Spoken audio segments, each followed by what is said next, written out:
రాజమండ్రి పుష్కర ఘాట్ వద్ద రేపు deputy CM Pawan Kalyan పర్యటించనున్నారు. ఈ నేపథ్యంలో పవన్ పర్యటనకు సంబంధించిన ఏర్పాట్లను మంత్రి కందుల దుర్గేష్, ఎమ్మెల్యే ఆదిరెడ్డి శ్రీనివాస్ అధికారులు పరిశీలించారు. ఈ సందర్భంగా మాట్లాడిన మంత్రి దుర్గేష్, హ్యావ్ లాక్ బ్రిడ్జ్ ఉభయ గోదావరి జిల్లాలకు ఒక చారిత్రక కట్టడమని అన్నారు.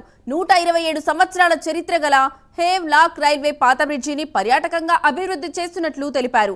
కూటమి ప్రభుత్వంలో 94 కోట్ల రూపాయలతో బృహత్తరమైన అఖండ గోదావరి టూరిజం ప్రాజెక్టుకు శ్రీకారం చుట్టిందని చెప్పారు. రేపు కేంద్ర మంత్రి గజేంద్ర సింగ్ షెకావత్, డిప్యూటీ సీఎం పవన్ కళ్యాణ్ తో పాటు ఎంపీ పురంధేశ్వరి ఈ ప్రాజెక్టు శంకుస్థాపనలో పాల్గొంటారని తెలిపారు.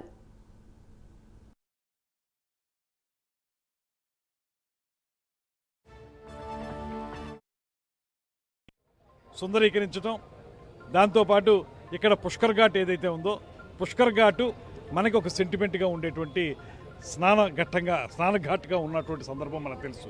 అయితే కేవలం పుష్కర్ ఘాట్ని అంతవరకు పరిమితం చేయకుండా బేతింగ్ ఘాట్తో పాటు ఒక ఆధ్యాత్మిక కేంద్రంగా దాన్ని అభివృద్ధి చేయాలని చెప్పి ఒక ఆలోచనతోటి దాన్ని కూడా డిపిఆర్లో పెట్టడం జరిగింది.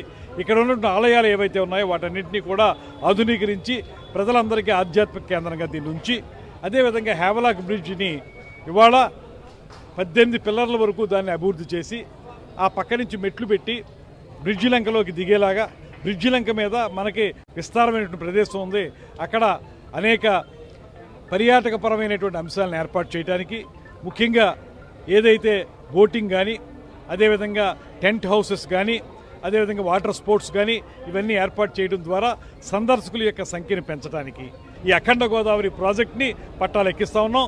94 కోట్ల 44 లక్షలతోటి ఇది ప్రారంభమవుతోంది. దీన్ని రేపు మనకి కేంద్ర పర్యాటక మరియు సాంస్కృతిక శాఖ మంత్రులు గజేంద్ర సింగ్ షెకావత్ గారు, వారు ఉప ముఖ్యమంత్రి పవన్ కళ్యాణ్ గారు, మన పార్లమెంట్ సభ్యులు పురంధేశ్వరి గారు ముగ్గురు వస్తారు, శంకుస్థాపన చేస్తారు.